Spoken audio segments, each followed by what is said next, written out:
Hi, I'm Sheila Morris. You know me as Aunt Murgatroyd on Mysteries About True Histories. But today, I'm talking to you as a parent.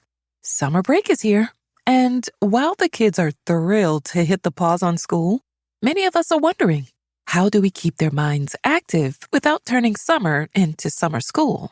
That's where IXL comes in. IXL is an award-winning online learning platform that fits beautifully into a homeschool routine. Even during summer, it covers math, language arts, science, and social studies. And it adapts to your child's level, so they're always learning at just the right pace. Personally, I love how organized it is. Everything by grade, subject, and topic. I don't have to go digging for resources. And kids really enjoy it. The feedback, awards, and progress tracking keep them motivated without pressure. Make an impact on your child's learning. Get IXL now. And Mysteries About True Histories listeners get an exclusive 20% off IXL membership when you sign up today at www.ixl.com/mysteries. That's www.ixl.com/mysteries for the most effective learning program at the best price. Hey, guess what, all you problem solvers out there? Max and I have some cool stuff we want to share with you. In between solving mysteries, we've been hard at work designing awesome Mysteries About True Histories merch. Everything from t-shirts and hoodies to sticker packs and custom notebooks that we use when problem solving. We even made pins for you to put on your backpack so we can secretly spot fellow problem solvers out in the wild. Grown-ups, you can check out all the fun brand new Mysteries About True Histories merch at starglowmedia.com/mysteries. And as always, be sure to subscribe to Starglow Plus to get uninterrupted listening to the show. Hi, math fans! This is Molly welcoming you back to Season 2 of Mysteries About True Histories. Get ready for more math, more history, and of course, more mysteries.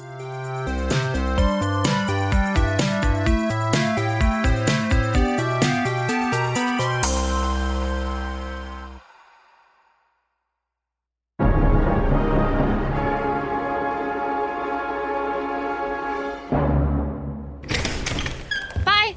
See you tomorrow. Finally! I thought band practice was never gonna end. Relax, Max. It's the same length it always is. Besides, what's the big hurry? Nothing. Except for the fact that I received another message from Aunt Murgatroyd, and I can't figure it out. Ah, I see. By the way, the band sounds great, but that still doesn't remove the band teacher, what's his name, from the suspect list. Yeah, I still can't figure out Mr. Zimmer. He's either a mole or just a brooding musician. But thanks for the compliment, Max. I will say, you seemed a little early with the bass drum. And here comes the criticism. Hey, I'm just being honest. Uh-huh. Never mind your unwanted musical opinion. What's this message from Aunt Em that's so urgent? Well, for starters, the note was stuffed in a bottle. Maybe that means something? Yeah, it would be pretty random if it didn't. What does the note say? It says... Tiny bubbles rising up as you descend below. Iguana. Swim with strange iguanas. Their origins you should know. Sail with sea dogs. Keep things current by going with the flow. Oh, wow. That is definitely a cryptic message. Also, you do a really good impersonation of Aunt Em's voice, Max. Thanks. Except for the last few words. And here comes the retaliation for my earlier criticism. I'm just saying. Anyway, let's figure it out. It definitely sounds like it has something to do with being on the water, with words like swim, current, and sail. Or maybe underwater, because of descend, below, bubbles, and rising. Good point. But what does it mean to swim with strange iguanas? I don't think of iguanas as strong swimmers. Of course, the Galapagos Islands have some very large lizards known for their diving. Really? Oh, yeah. Galapagos marine iguanas can dive up to 65 feet deep and dine on algae and seaweed. Molly, that's it. What's it? The Galapagos Islands. In the riddle, it says origins and sale of sea dogs.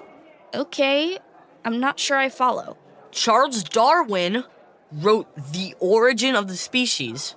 and sailed aboard the HMS Beagle. Oh, that kind of sea dog. I thought she meant, "Yar, shiver me timbers, ye scurvy-infested sea dogs." Yeah, we've already sailed with pirates, Molly. They didn't sound like that. But how cool would it be to sail with Charles Darwin? He's probably the world's most famous naturalist. That is cool. So where and when do you think we're supposed to meet him? I'd guess aboard the HMS Beagle in 1835. Okay, it's 2025, so dial it back exactly 190 years. Arr, we're coming aboard, Darwin, whether ye like it or not. Oh boy.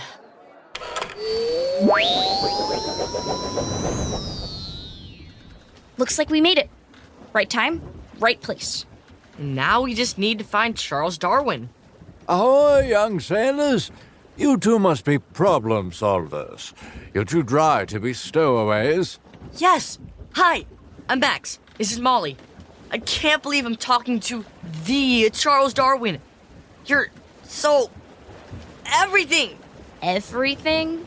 You know, famous, important, influential, everything! Oh, I wouldn't say all that. I'm just following my curiosity, trying to figure out how we all got on this wild planet and how we all connect. Well, let's just say you figure it out and go on to publish one of the leading theories, the theory of evolution. Trust me, when this ship lands back in London, everyone will know your name. I see. Well, until then, how can I help you two? Actually, I think we've been sent here to help you. Brilliant. Here's my quandary. My friend, the British naturalist Sir Richard Owen, gifted me this so-called aquarium. It's a glass box that you can put seawater in, and it allows you to study marine organisms so that they both stay alive and don't require me to have to go in the ocean. We know about aquariums. If you multiply length by width by height, you can determine the volume of seawater you need to fill it. The Ryman Aquarium in Milwaukee, Wisconsin is the biggest in our home state. It even has sharks in it. Sharks? In captivity? Wowzers. In the time we come from, people keep aquariums in their homes or restaurants or stores. They can be saltwater or freshwater, depending on which kind of fun, colorful fish they want to display, including small sharks. My word. The future must be fascinating. The aquarium was only recently invented, around 1832, by a problem solver named Jean Villepreux Power, while she was studying the marine biology near the island of Sicily. Wait, I've heard of her. She was an aquarist, conservationist, and marine biologist. Right you are. And an aquarium is the safest, most effective way for scientists to study marine animals. Precisely. You should see the amazing research she's been doing on cephalopods like octopuses, squid, and cuttlefish. Wow, that sounds cool. I also think it's cool that you're giving her so much praise and credit. During this time period, women were rarely praised or taken seriously for their work in the science community. Excellent point, Molly. Hopefully that changes in the future. It does, but it could still be better. Hey, what are in these crates? Max, my boy, these are gifts from Jean Villepreux Power. There's a freestanding glass aquarium and a submersible glass aquarium that I can hang over the side of the vessel in order to keep organisms in their natural habitat while under close observance. Wow, sounds like she really hooked you up. Don't say hooked around the fish, Molly. Right. So it sounds like you have your aquariums. What do you need us to do? Dive for Sunken Treasure, of course. Sunken Treasure? Are you serious? Like what? Gold doubloons, silver pieces? Jewels? Diamonds?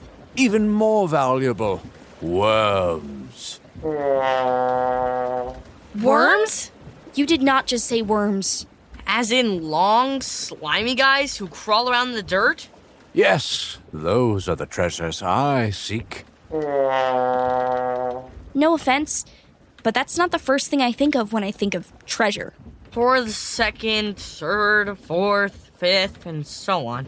Let's just say I have a sneaking suspicion worms have a lot more to teach us than one would think. Certainly more than gold, silver, or jewels. Well, you do go on to write a famous book about worms, so I should have known. So are you suggesting we go for a swim in the ocean to bring you back worms?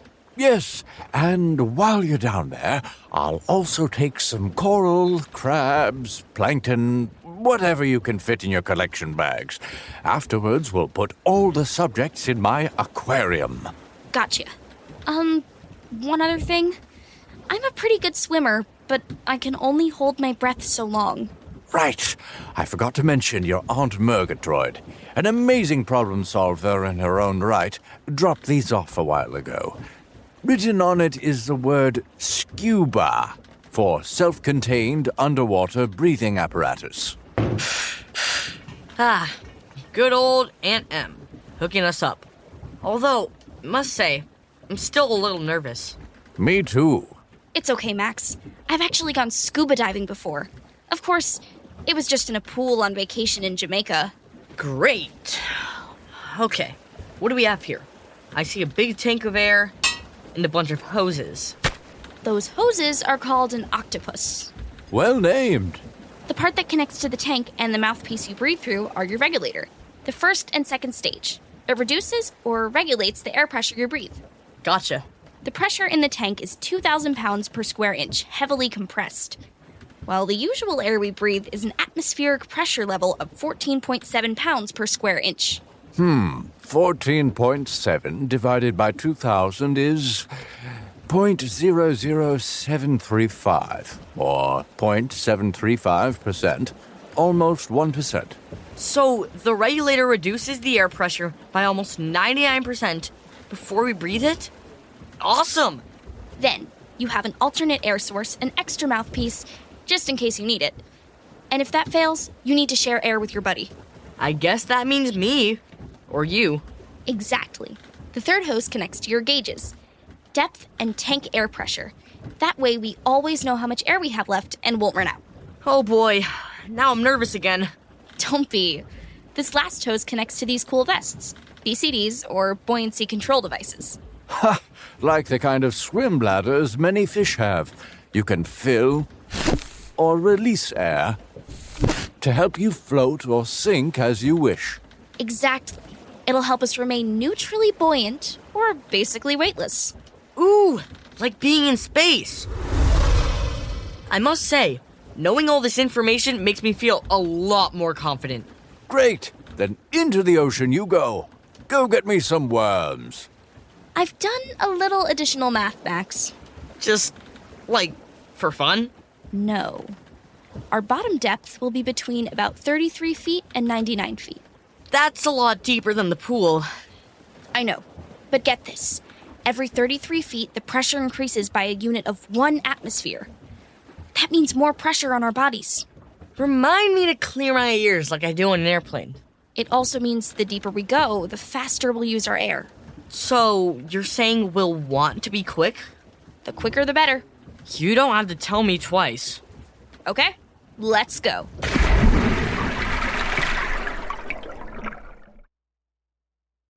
Parents, I think we've all had those times when everyone in the family is off on their own personal devices. Wouldn't it be great if you could find an activity that everyone will agree on? Something that's both active and fun at the same time? Imagine that. Our family has found an amazing new solution called Next Playground. It's an active game system for families where your body powers to play. It's 100% motion-driven gaming. No controllers or wearables needed. Just play naturally. And the games are so great and immersive. Go flying in the world of How to Train Your Dragon, dance with Barbie, pop bubbles in Gabby's Dollhouse, or master some moves with Kung Fu Panda right from your living room. Even better, Next Playground is kid-safe with no ads, in-app purchases, or mature content. Next Playground is your feel-good solution to these long summer days. Want to learn more? Visit nextplayground.com. That's NEX playground.com to explore active family gaming today. I sure hope Max is okay. Holy clownfish! This is amazing! Okay, 33 feet, that's 1 atmosphere of pressure. I wonder if I can blow bubble rings. Atmospheric pressure is the force exerted on a surface by the air above it, as it relates to gravity. The weight of the water also adds to that pressure. I can blow bubble rings. 66 feet. Say, it is getting darker down here. I guess because we're farther from the sun? Whoa! There goes an iguana! Iguana swim with some strange iguanas. I see sea lions, turtles. Is that a shark? Okay, 99 feet. We're at the bottom. Here, wormy, wormy, worm. According to my calculations, we can only stay at this depth for 20 minutes max. Did Molly just think my name? Any longer than 20 minutes, the increased pressure will allow more nitrogen to absorb into our bloodstream, which can weaken our muscles and slow our ability to think clearly. Let's see. I've got coral, plankton, crabs. Ah! You're so pointy. Get into the bag. Water molecules are much closer together than air molecules, so sound waves can travel faster and farther. About 340 meters per second in air, and nearly 4.5 times faster in water. So, 1,500 meters per second. Banging on my metal tank is a good way to get Max's attention. I guess Molly is trying to get my attention. Now she's pointing up. Guess it's time to go back to the surface. I'll give her a thumbs up. Phew, he understood what I was saying. Time to go back up. Hey, is that a whale? Wow, Molly! Was that the most amazing thing you've ever seen? You know, I was so worried about keeping track of all our numbers. Air supply, depth, nitrogen. I wasn't able to see anything else. Oh, well, don't worry. I think I collected enough for the both of us. Feast your eyes on this, Darwin. Problem solvers. You did it. Look at all these fine specimens for studying. You know, I might have to learn how to do this scuba stuff myself. I'm just not sure I'm brave enough. You're on a 5-year ocean voyage, circumnavigating the world on a wooden ship, interacting with living organisms nobody's ever seen before. I'd say that's pretty brave. I'd have to agree with Max on that. I'll just empty my bag into the aquarium. Whoa. Wait a minute. What's that? Looks to be a shell or fossil of some sort. You must have picked it up with the worms. Fascinating. I don't remember picking up anything that colorful down there. Everything just looked blue. We perceive different colors because of reflected light, which, like sound, travels in waves. Warm colors like red, orange, yellow have a longer wavelength that gets absorbed as you dive deeper. Blues, purples, and greens have shorter wavelengths that you can see at greater depths, which is why it probably looked closer to gray at 99 feet. Now that I can see all its colors, those markings look a lot like the characters on the cryptic list we got from Dorim. You're right, Max. Mr. Darwin, may we take this sample with us? You've helped me with my problems. The least I can do is help you with one of yours. Use it in your own evolution. We all have the capacity to change over time. We just hope the change will be positive for humankind. Good luck, Max and Molly.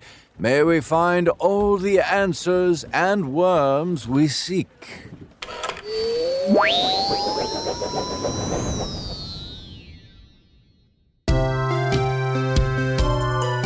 This episode of Mysteries About True Histories was written by Libby Ward and voiced by Dexter Danger Mayo, Molly Smith, Sheila Morris, and Taya Garland.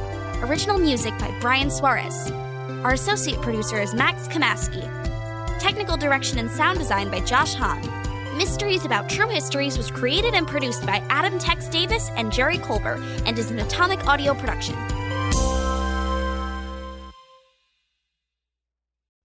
Hey, guess what, all you problem solvers out there? Molly and I have some cool stuff we want to share with you. In between solving mysteries, We've been hard at work at designing awesome Mysteries About True Histories merch. Everything from t-shirts and hoodies to sticker packs and custom notebooks that we use when problem solving. We even made pins for you to put on your backpack so we can secretly spot fellow problem solvers out in the wild. Grown-ups, you can check out all the fun, brand new Mysteries About True Histories merch at starglowmedia.com/mysteries.